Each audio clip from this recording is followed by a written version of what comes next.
Holmes? Holmes? Holmes?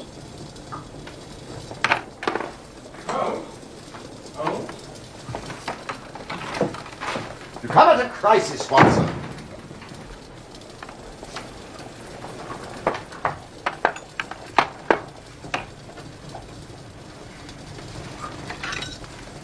Help yourself to tobacco from the Persian slipper. I shall be at your service in an instant.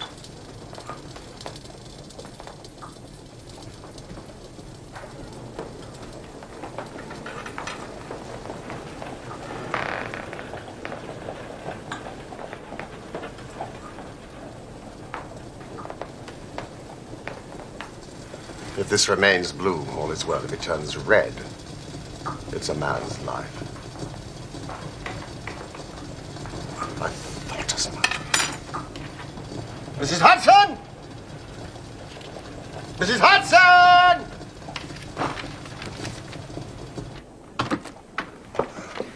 Would you find Billy, please, and tell him to dispatch these telegrams without delay? Thank you. Oh, sit down, Watson. A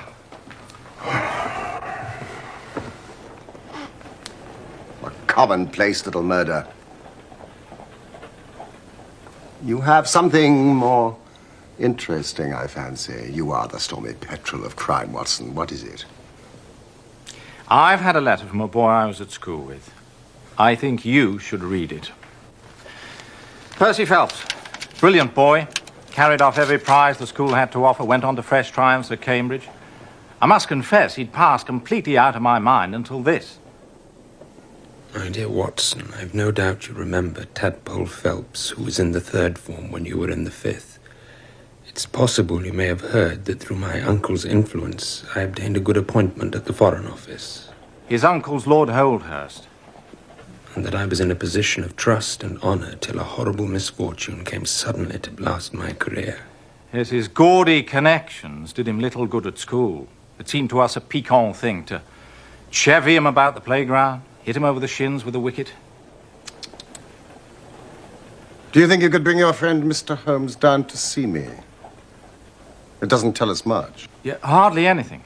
But the writing is of interest. It is a woman's. No, man, surely. No, a woman's. You know, at the commencement of a case, it is always something to know that a client is in close contact with someone who, for good or evil, has an exceptional nature. You're interested. Indeed. Well, if you are ready, let us start for Braebury House, Woking, at once. Well, my practice... Oh. Well, I mean, if your cases are more interesting than mine... I was going to say my practice would do very well for a day or two. It's the slackest time of the year. Excellent. Then let us visit this diplomatist who is in such evil case, and the lady to whom he dictates his letters. Mrs. Hudson! Hot water!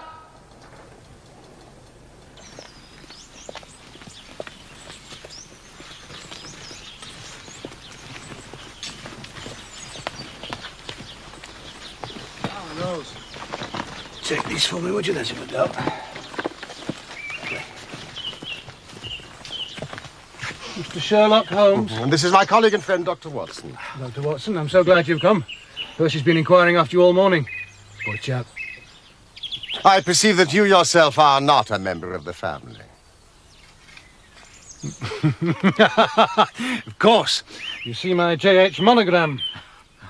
No, for a moment I thought you'd done something clever. Joseph Harrison's my name, and since Percy is betrothed to my sister Annie, I shall at least be a relation by marriage. You'll find her in his room. She's been nursing him these past 2 months. Rose, the house.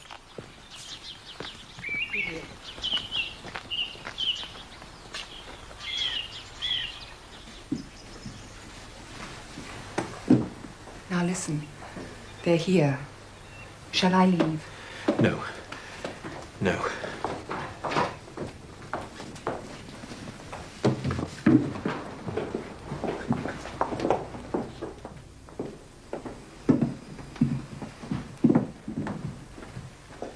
My dear dear Watson, I should never have known you under that moustache, and I dare say you wouldn't be prepared to swear to me. Not at all. Still the same dear old tadpole. And this, I presume, is your celebrated friend. Mr. Sherlock Holmes, Mr. Percy Phelps. And I'm Miss Harrison. My fiancée and my nurse. Please, sit down. I showed Holmes the letter that you wrote to me. Yes, I hoped you would. It was rather short on detail. Then let me get straight to the point. I work as a clerk in the Foreign Office. My uncle is Lord Holdhurst. When he became Foreign Minister, he gave me occasional delicate missions of trust, which I always managed to conduct successfully. I'm sure you did, old chap. Pray, continue, Mr. Phelps.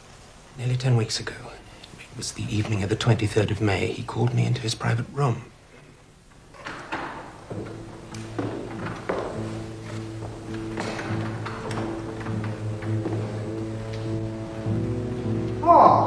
Percy, my dear boy. Good evening, sir.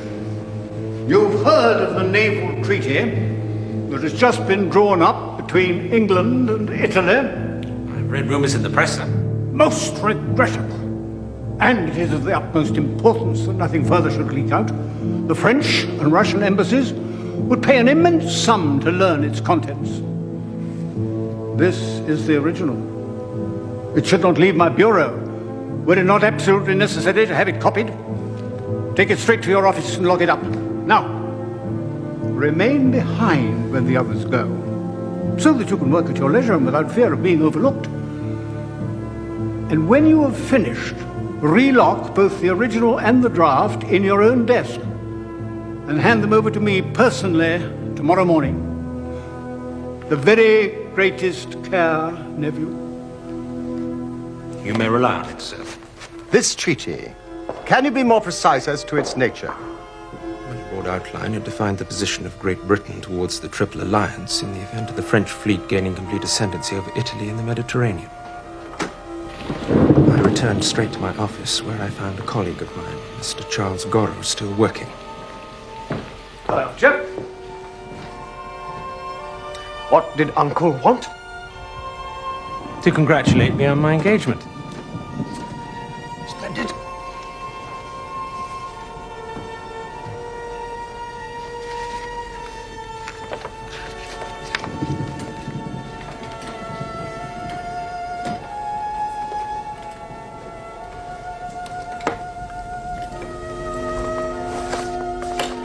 Nothing else?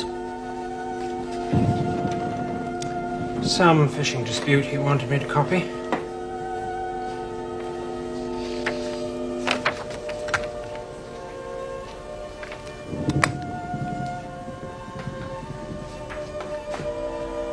You're not still on that Bulgarian piece, are you? It's extremely long-winded and tiresome, and I am fagged out for the night. You working late again? Just a few things. You want to slack off a bit, old man? Ambition's a fine thing and all that, but do not neglect the beautiful Miss Harrison. Some other chap might step in. She wouldn't have you, Charles. Oh, not me, old man. I've got my Daphne.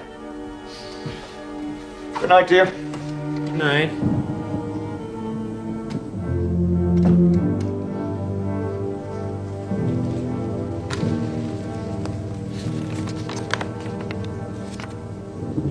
You made sure that he was gone before you started work. Quite sure. And I copied as fast as I could, for I knew that Joseph, my fiancée's brother, We met him in the garden. he was in town and was traveling back to Woking by the 11 o'clock train. I wanted to catch it if possible. But it was a long document. Written in French.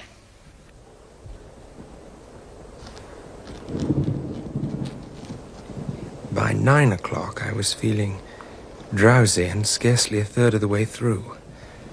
I thought a cup of coffee might clear my brain, so I rang the commissionaire who stays on duty all night in a small lodge at the bottom of the stairs.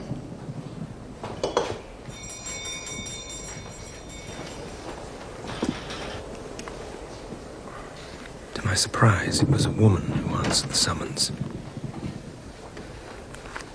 I'm sorry, I was ringing for Mr. Tangi. I'm his wife, sir. I do the char work in this building. Well, I was wondering if you might bring me a cup of coffee. I'll go and ask him, sir. This woman. You've never noticed her in the building before? Never. The coffee was some time coming. So I went down to investigate. Leaving the room unguarded? Yes. I found Tangi asleep.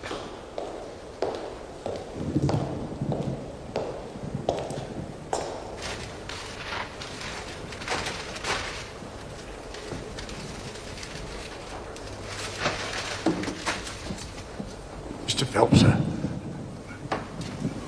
I'm very sorry, sir. I must have just dropped off for a moment. Your coffee, sir. Well, if you're here, sir, who's ringing the bell? Bell? What bell is it? Well, it's the bell in the room in which you're working, sir.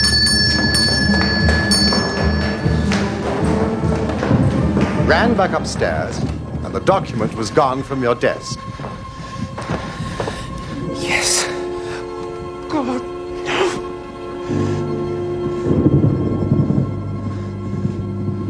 You passed no one in the corridor. No one. There was no one. In the room, in the corridor. All seemed exactly as I'd left it. Percy has drawn a rough chart of the building, Mr. Holmes, which he thought might be of use. Yes, that's the utmost importance, Mr. Holmes. Yes, I think I quite follow it. On your discovery of the theft, what did you do then? Well, I recognized in an instant the thief must have come up through the side door. This one here. Yes, of course. Well, you'd have met him if he'd come the other way. And you are satisfied that he could not have been concealed in the room or in the corridor? Absolutely impossible. All the other doors were locked. Strict Foreign Office regulations. There was no cover at all. A rat couldn't have concealed himself there. Tangi and I both rushed out down the stairs that lead into Charles Street. Mr. Phelps! The door at the bottom was closed, but unlocked. It was dark, raining. There was no one. But I distinctly remember the 3/4 of Big Ben. 9:45. That is of enormous importance. They came out here. You see, Holmes? On the corner, we found a policeman, but he'd seen no one leave the building in the last quarter of an hour except for the commissionaire's wife. So we ran through to Whitehall. It was full of traffic, people coming and going, all only too eager to find a place of shelter on so wet a night. No lounger to tell you who'd passed? None. Had it been raining all evening? Since about 7. This chain of events is certainly of extraordinary interest. And so you returned to the office? Examined it, I presume, to see if the intruder had left any traces. Muddy footmarks, any cigar end, or dropped glove, hairpin? There was nothing. Except the tangible fact that the commissionaire's wife had run out of the building not 10 minutes earlier. What did you do next, Mr. Phelps? The constable alerted Scotland Yard. It was then, for the first time, the full horror of my situation came upon me. I'd been so confident of regaining the treaty. I dared not think. Watson will tell you I was a nervous, sensitive boy at school. It's my nature. I thought of my uncle, his cabinet colleagues, the shame I'd brought upon them, myself, everyone connected with me. What though I was the victim of an accident? There are no allowance for accidents in diplomatic circles. Ruin. Shamefully. Hopelessly. Ruin. Steady on, old chap. There. It's all right. Stand back, will you, Holmes?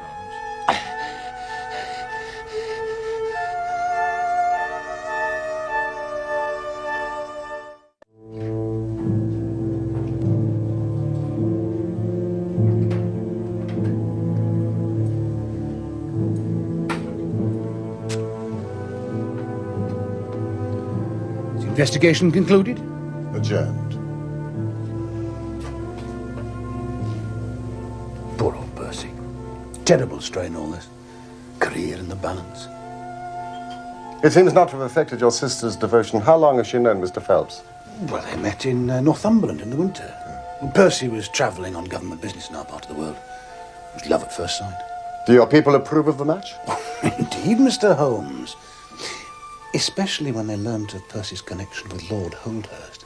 My father is an ironmaster and a staunch supporter of the Conservative Party. She came down here to meet Percy's people, and you came as escort. That's right. Just before they left for America. The wedding is planned for September, if the poor chap recovers. I suppose you only intended a short visit, and then came the smash.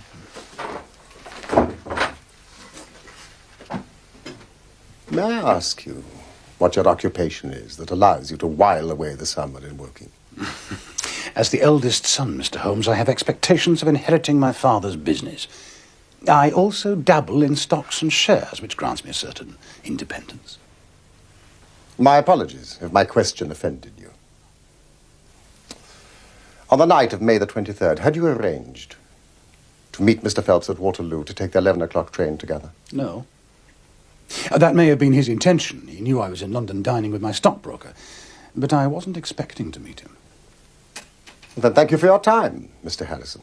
Shall I, and would you, the sick room?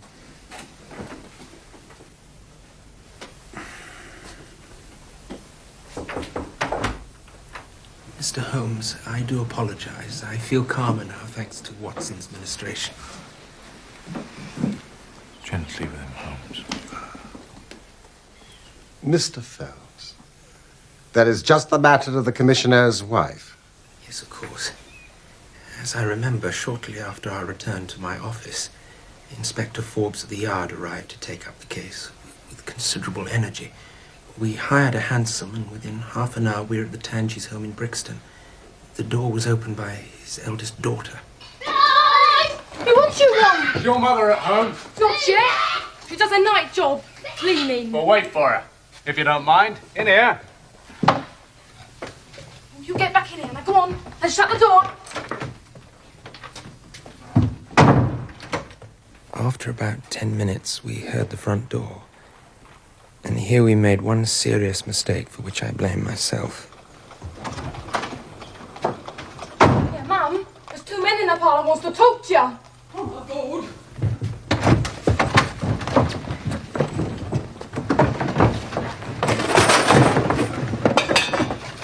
Why?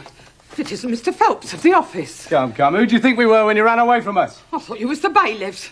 We've had some trouble with a tradesman. Here, let go. We've reason to believe that you've taken a paper of importance from the Foreign Office. And you ran in here to dispose of it. Now, you better come back with us to Scotland Yard to be served. Take your hands off me! I only take your no paper! Better if you keep quiet. Mr. Phelps! Stop him!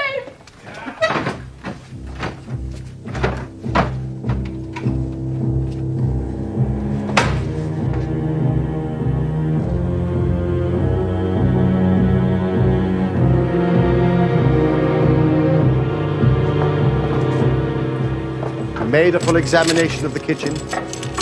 Yes. There was no sign of the documents. A four-wheeler was brought and we all three drove back in it to Scotland Yard.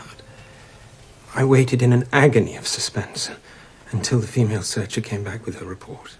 They found nothing. After that, I have no clear recollection.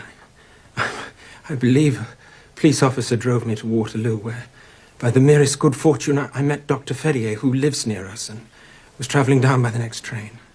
The train you caught now would have been... The 11:40, I think. Dr. Ferrier most kindly took charge of me. Just as well he did, for I had a fit in the station, and before we reached home I was practically a raving lunatic. Your brother had already returned? Yes. I was surprised, but not unduly worried that he was alone. Percy often worked late, and I knew there was another train. So I went to bed. And sometime after midnight... I was woken by the most fearful commotion in the hall. Yes, come on, bring him in here! Bring him in! Oh, God, it's this! God! Your brother was sleeping down here in this room? Yes.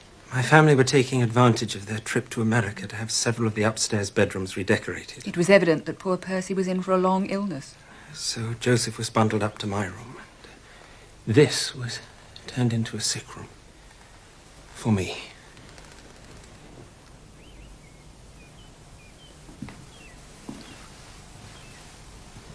Why, it's a very cheery room. I have lain here for 9 weeks, delirious. If it had not been for Miss Harrison and the doctor's care, I should not be speaking to you now. She nursed me by day. A hired nurse looked after me at night. For in the mad fits, I was capable of anything. It's only in the last few days that my reason has slowly cleared. I've wired Inspector Forbes, but he's told me no clue has been discovered. So I turn to you, Mr. Holmes. It's my last hope. Just one question of the utmost importance, Mr. Phelps. Did you tell anyone that you had this special task to perform? No one. Not Miss Harrison, for example? No. I had not been back to Woking in between getting the order and executing the commission.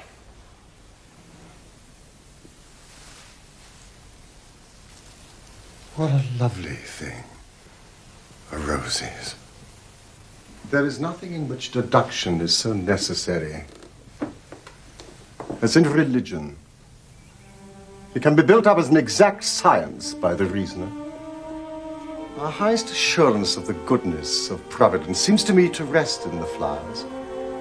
It is only goodness which gives extras. And so I say again, we have much to hope from the flowers.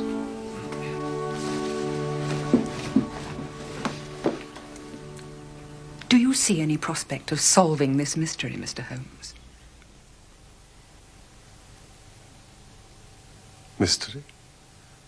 Ah. It would be absurd to deny that the case is abstruse and complicated. Do you see any clue? You have furnished me with 7, but I must put them to the test before I can pronounce on their value. You suspect someone? I suspect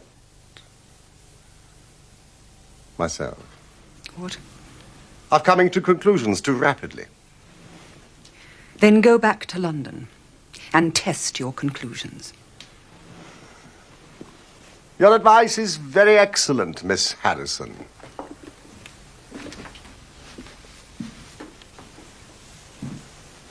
Mr. Phelps, do not indulge yourself in false hopes. The affair is a very tangled one, and I am not a magician. Hey! Little varmint. What do you think of Miss Harrison?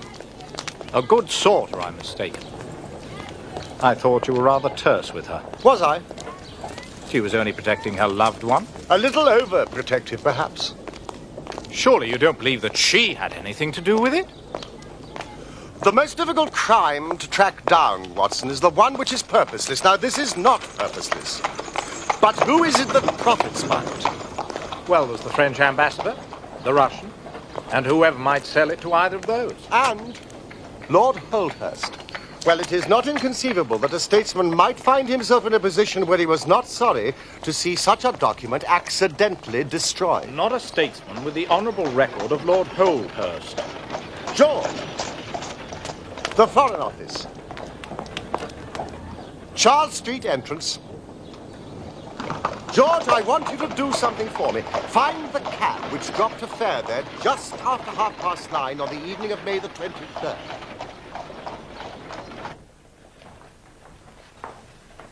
Godot. A French name. Huguenot, actually. But I'm as English in sympathy as you are, Mr. Holmes. Am I under some sort of cloud because of my name? Oh, no. Holmes has a French grandmother.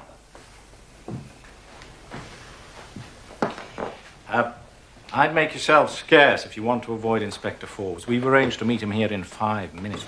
Yes, I have been questioned by him already. I shall do as you say.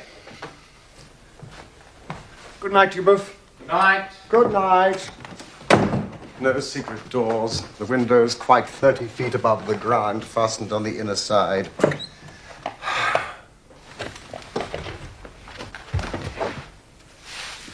The carpet prevents any possibility of a trap door.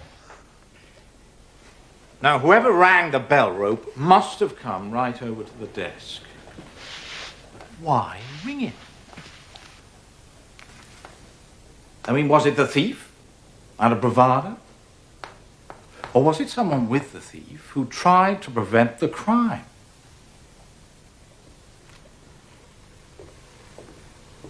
Or was it?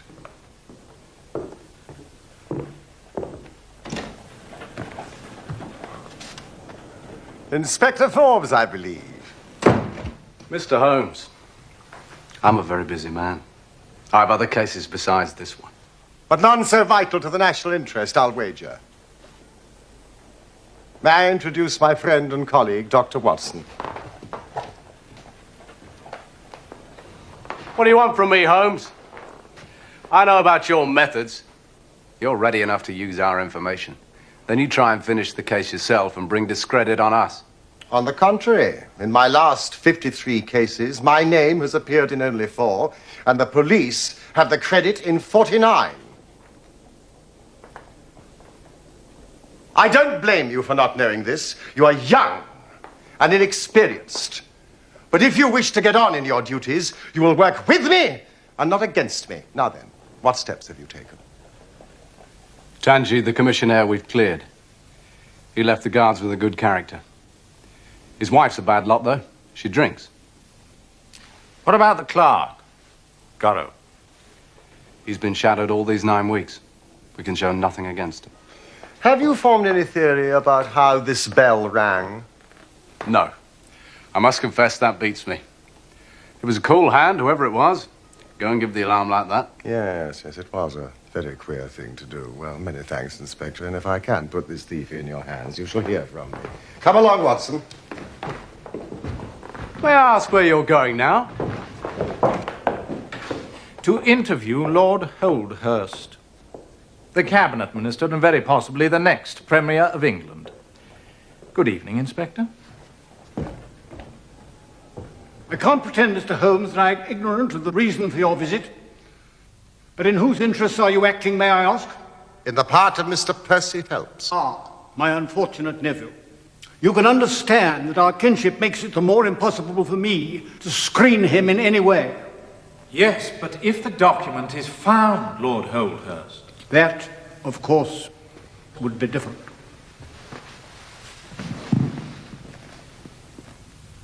Lord Holdhurst, it was in this room that you gave instructions for the copying of the document. It was. And you mentioned it to nobody else except your nephew. You're certain of that? Absolutely.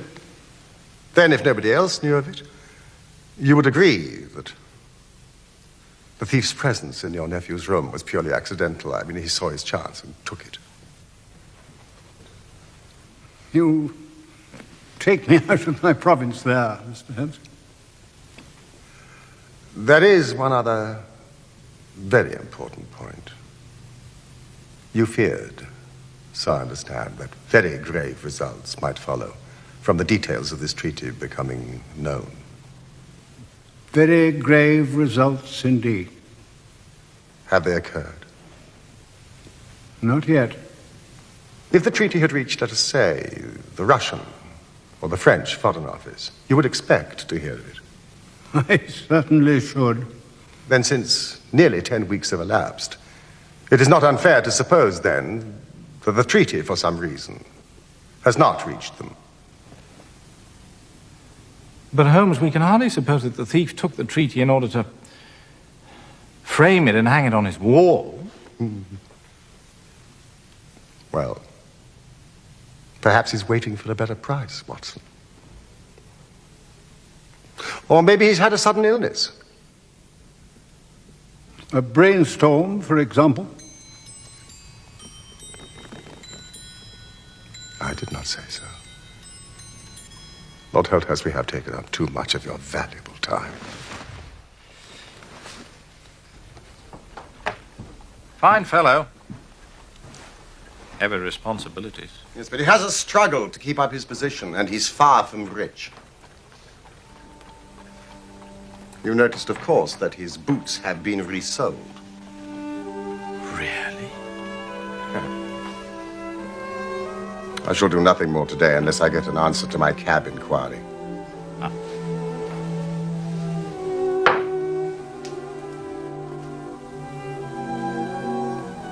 All right.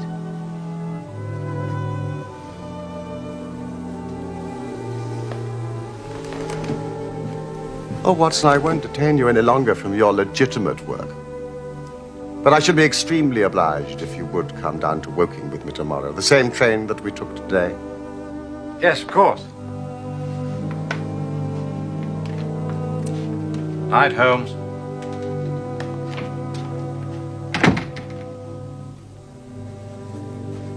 No. No. Tonight I shall sleep my own sleep. And alone. But Percy... Mr. Holmes has imbued me with fresh hope, and I feel I'm on the mend. We have an appointment in church in September, my love, and I mean to keep it.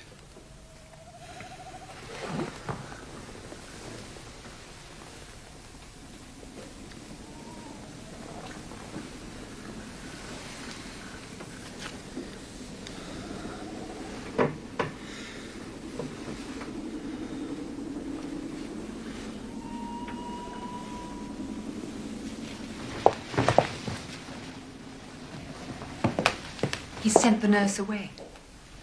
At last. He puts too much faith in the great detective. Well, it's you that's kept his flame alive, not some detective. And you, brother. Without you to support me...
Could it be that I'm the center of some monstrous conspiracy? And that my life is aimed at, as well as my honor? I'm, as far as I know, an enemy in the world. You certainly have had your share of misfortune, old chap. I think I may have found the spot where the fellow scaled the wall.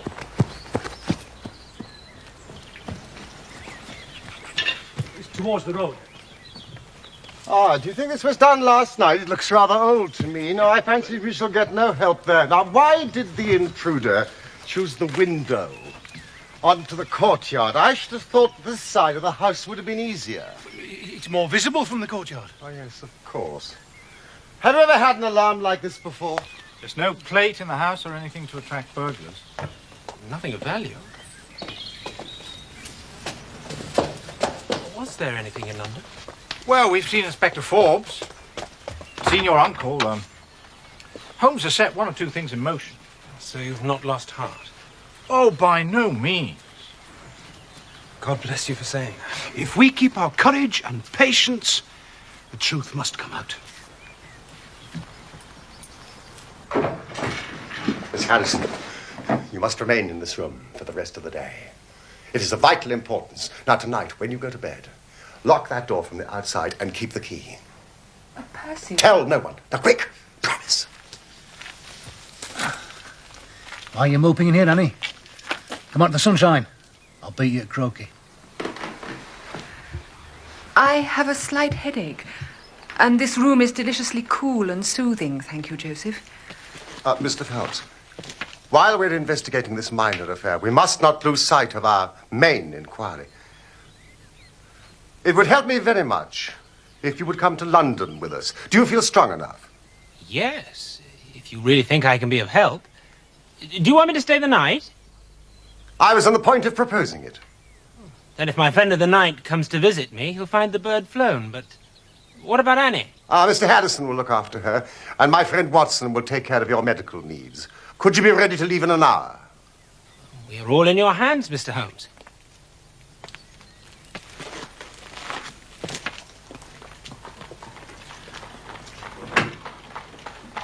There are one or two points I wish to clear up, and your absence, Mr. Phelps, will rather assist me. Watson, when you reach London, drive our friend straight to Baker Street and remain with him until I see you again. Now, gentlemen, I shall leave you. What about our investigation in London? I hope to be in London in time for breakfast. He really is the most inscrutable fellow, Watson.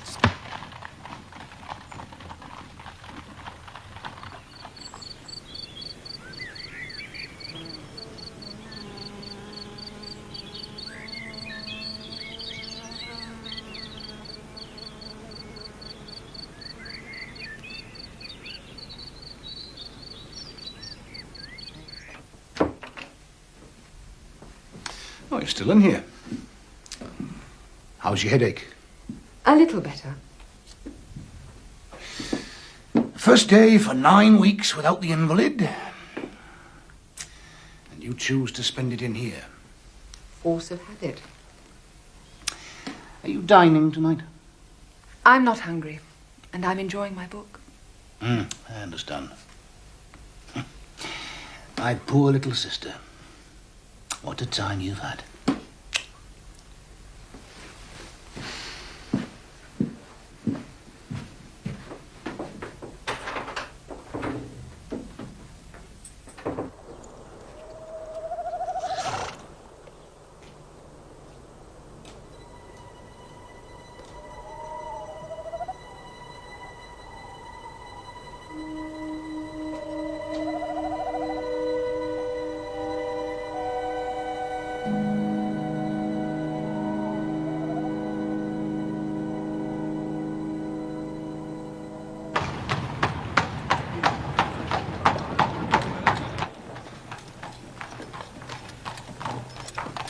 That'll be Mr. Holmes returning now, sir. Thank you, Horace.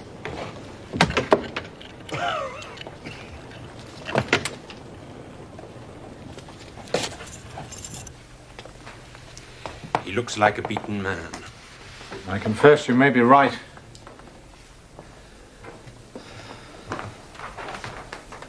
I hope for so much.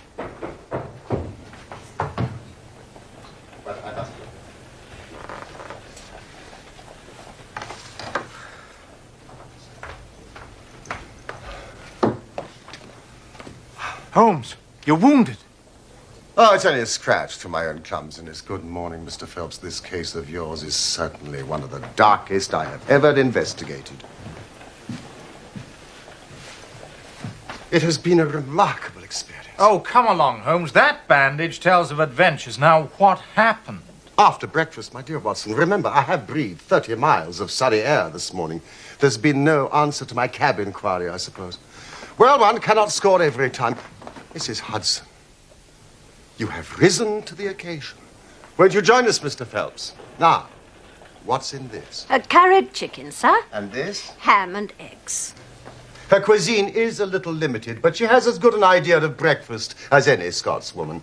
Now, what will you take, Mr. Phelps? Curried fowl, eggs, or will you help yourself? Thank you, I can eat nothing. Oh, please, try the dish before you. Thank you, I would really rather not. Oh, well, then I suppose you have no objection to helping me.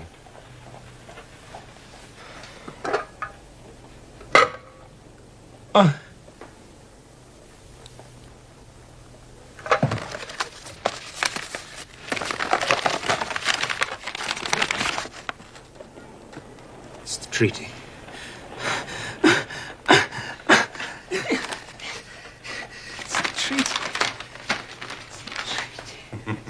My God, it's the treaty!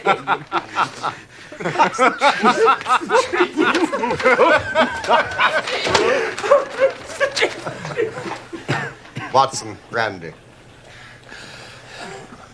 Ah, there. It really was too bad of me to spring it on you like that. But Watson here will tell you that I never can resist a touch of the dramatic.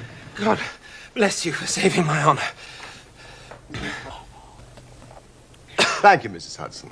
Oh, thank you for your many considerations. A Scotswoman's breakfast, indeed. A silly bit of paper. Please, tell me how you got it. Where it was.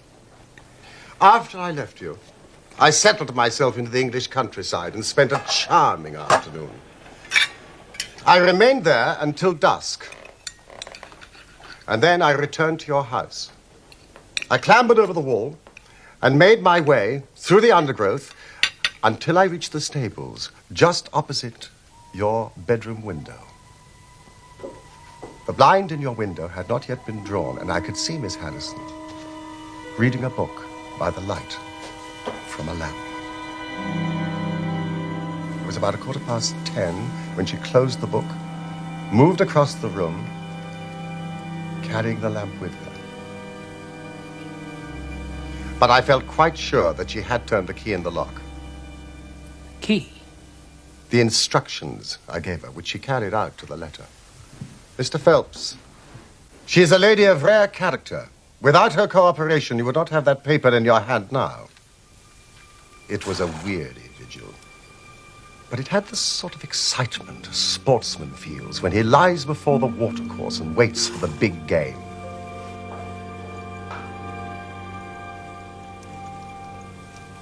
What happened? What happened? It was about 2 o'clock in the morning when I heard the gentle sound of a bolt being pushed back.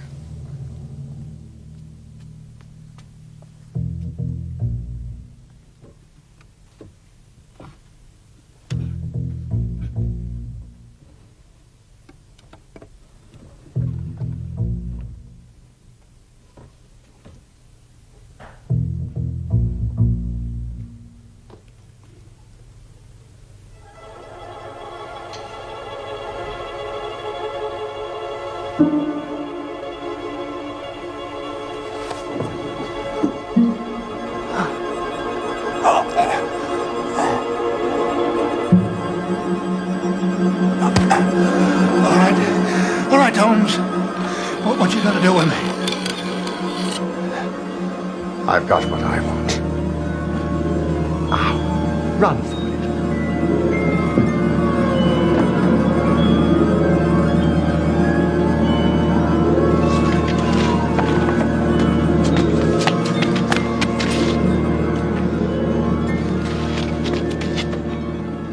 Joseph. You let him go. I wired full particulars to Inspector Forbes. If he's quick enough to catch his bird, well and good. But if, as I shrewdly suspect, he finds the nest empty, why, all the better for the government. I fancy Lord Holdhurst, for one, and Mr. Percy Phelps, for another, would much rather the affair never got to a police court. My God, do you tell me that during my 10 long weeks of agony, the stolen papers were in the very room with me all the time? Joseph, a villain and a thief. From what I gather, he had lost heavily, dabbling in stocks, and concealed the fact from his father, a man of strictly conservative habits. Yes, but his own sister's happiness. And your reputation, your health. He knew that you often worked late, and he was in town having dinner with his stockbroker, as he told me. But he was free by 9:30, and called by your office, entering through the side door. Percy!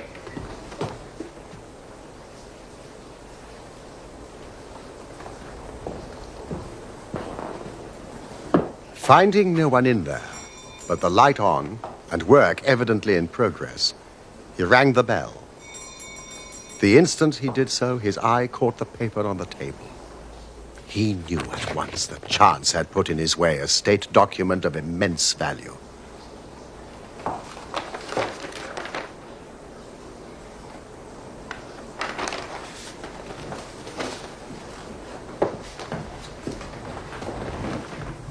Returned alone to Woking and concealed it in what he thought was a very safe place, intending to remove it in a day or two and take it to the French embassy or wherever he thought a long price was to be had.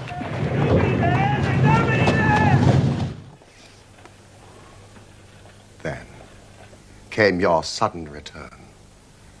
Without a moment's warning, he was bundled out of his room, and from that moment on, there were always at least two of you in there, preventing him from regaining his treasure, maddening for him.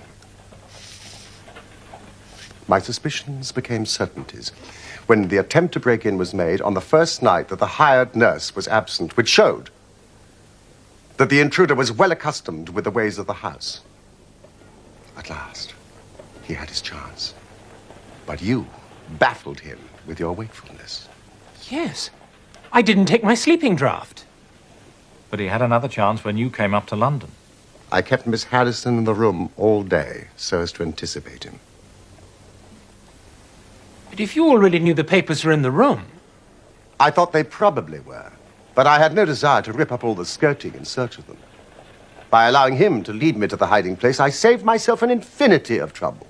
And caught him red-handed. Quite so. Yes, but why did he try the window when he might have come in through the door? To appear to be a burglar, and if necessary, make good his escape across the courtyard. The knife? You don't think he had any murderous intentions? My dear fellow, I can only say that Mr. Joseph Harrison is a gentleman to whose mercy I should be extremely unwilling to trust. That will be a young lady for you, Mr. Phelps.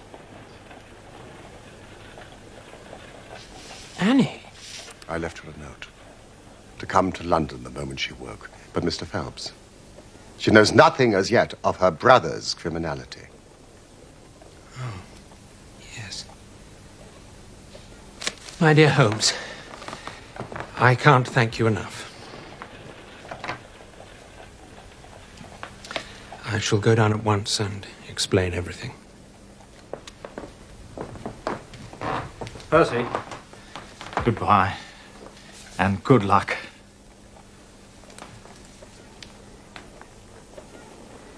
Thank you for restoring my happiness. There's a young lady at the door, sir. Mr. Holmes? Hot water.